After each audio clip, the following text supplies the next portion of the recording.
प्रसिद्ध कवी त्यांची 11वी दिशा, सकीना, प्रवासाच्या कविता, शिंग फुंकले रणी, मानसी, शूर मर्दाचा पोवाडा, मेघहृदय, तेजसी, राजसी हे काव्यसंग्रह, चंगामंगा, अब्रक तब्रक, फिरकी, बाल गोविंद हे बाल वाङ्मय, 12 गावचं पाणी हे प्रवास वर्णन इत्यादी पुस्तके प्रसिद्ध आहेत. कोणाचाही आवाज नकोय मला आता.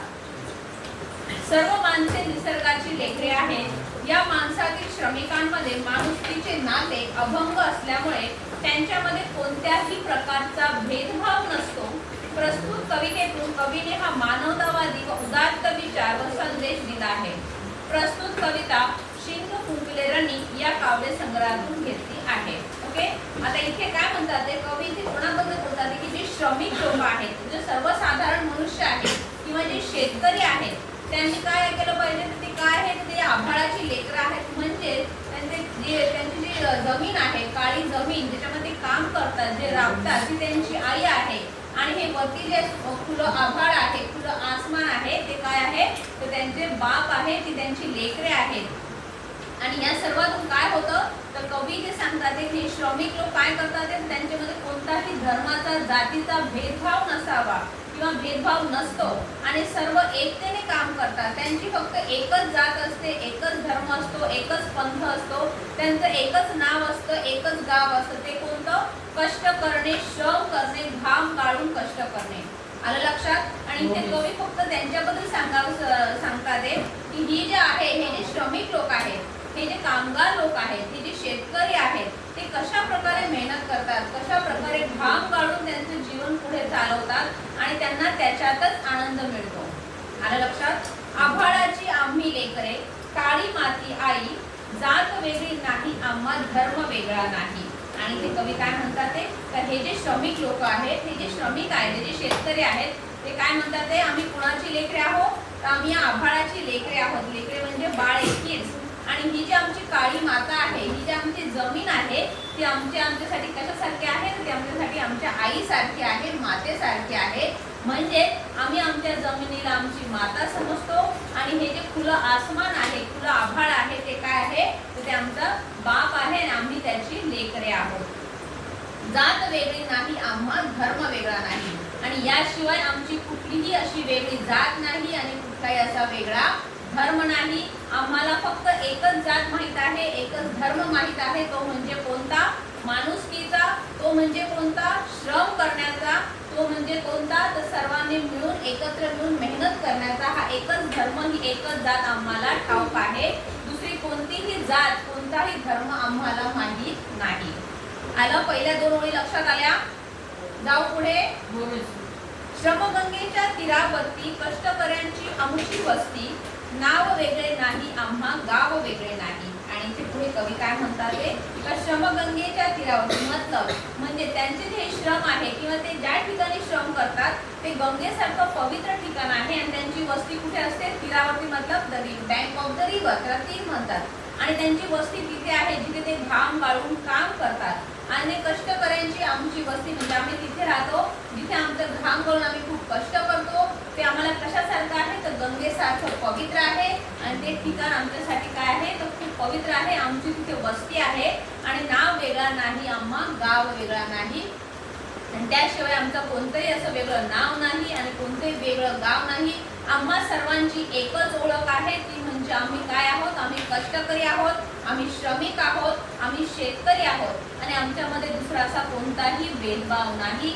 आम्हाला काय माहिती आहे, फक्त काय माहिती आहे, श्रम करणे, घाम गाळून काम करणे, खूप मेहनत करणे, एवढंच आम्हाला ठाऊक आहे. आमचं दुसरं नाव नाही आणि आम्हाला दुसरं गाव पण नाही. आम्ही सर्व एक आहोत. आलं लक्षात? जाऊ पुढे. इमान आम्हा एकच ठावे, घाम गाळून काम करावे, मार्ग वेगळा नाही आम्हा स्वर्ग वेगळा नाही.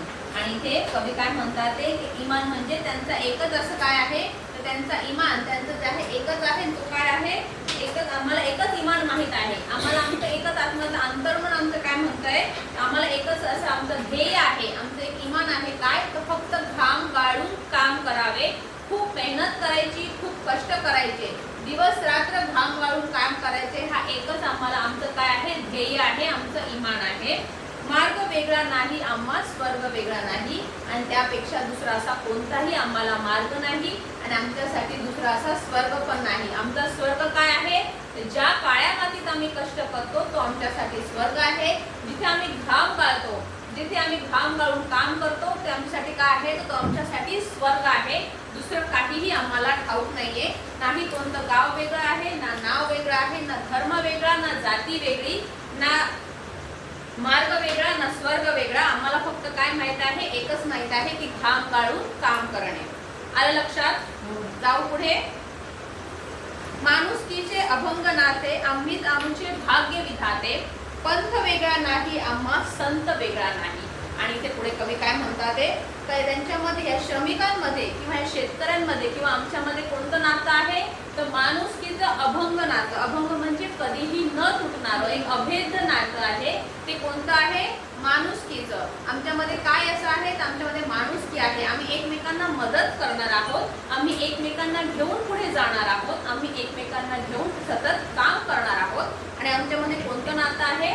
तर माणुसकीचं, ह्युमॅनिटी हे आमचं नातं आहे. आणि आम्हीच आमचे भाग्य विधाते, म्हणजे आम्ही जे आमचं नशीब, आमचं जे भाग्य आहे ते आम्हीच लिहिणार आहोत आमच्या हाताने. आम्हीच आमच्या नशिबाचे काय आहोत? विधाते आहोत. आम्ही आमचं नशीब स्वतः बनवणार आहोत. येतंय लक्षात? का मराठीमध्ये समजतंय ना मी काय म्हणते? समजतंय इकडे? इथे काय म्हणतात ते श्रमिक लोक? आमचं काय आहे? आमच्यामध्ये एक माणुसकीचं नातं आहे आणि आम्हाला काय माहिती आहे? आणि आम्हीच आमचे काय आहोत? आम्ही आमचे भाग्य विधाते आहोत. आमचं नशीब, आमचं भाग्य आम्हीच लिहिणार आहोत. पंथ वेगळा नाही आम्हा संत वेगळा नाही. पंथ म्हणजे आमचा असा दुसरा कोणताही मार्ग, दुसरी कोणतीही जात माहित नाही आम्हाला. आमचा दुसरा कोणताही असा संत किंवा दुसरा ईश्वर आम्हाला नाही. आमचा एकच ईश्वर आहे, एकच संत आहे, एकच पंथ आहे. ते म्हणजे काय? घाम गाळून काम करणे. कारण आम्ही कोण आहोत? आम्ही श्रमिक आहोत, आम्ही शेतकरी आहोत. आलं लक्षात? जाऊ पुढे. सगळ्यांना येते लक्षात इकडे? कोटी कोटी हे बळकट बाहू, जगन्नाथ रथ ओढून नेऊ, आस वेगळी नाही आम्हा ध्यास वेगळा नाही. आणि इथे कवी काय म्हणतात ते? की आमचे काय आहे? आमच्याकडे कोटी कोटी बळकट बाहू मतलब स्ट्रॉंग आर्म्स. बाहू मतलब आर्म आणि बळकट मतलब स्ट्रॉंग. आमच्याकडे काय है? हमारे पास क्या है? हमारे पास स्ट्रॉन्ग आर्म्स है. कितने हैं? कोट्यावधि. जब हम एक साथ आएंगे तो कितने होंगे? लाखों करोड़ों हम लोग सब साथ मिलकर काम करते हैं. तो हमारे पास क्या होता है? आमच्या जवळ हे कोट्यावधी असे बळकट भाऊ आहेत, मतलब हात आहेत. आणि त्याच्यामध्ये आम्ही काय करू? तर ईश्वराचा, जगन्नाथाचा जो रथ आहे तो आम्ही सर्व मिळून ओढून नेऊ. जगन्नाथाला आम्ही काय करू? प्रार्थना करू. आस वेगळा नाही आम्हा ध्यास वेगळा नाही. आणि आस म्हणजे इच्छा. याशिवाय आमची दुसरी अशी कोणतीही इच्छा नाही किंवा याशिवाय आमचा दुसरा कोणताही ध्यास नाही. आम्हाला एकच माहित आहे काय? श्रम करणे, घाम गाळून काम करणे. कारण आम्ही कोण आहोत? आम्ही श्रमिक आहोत, शेतकरी आहोत. आणि लक्षात कविता सगळ्यांना समजलं भावात? ओके.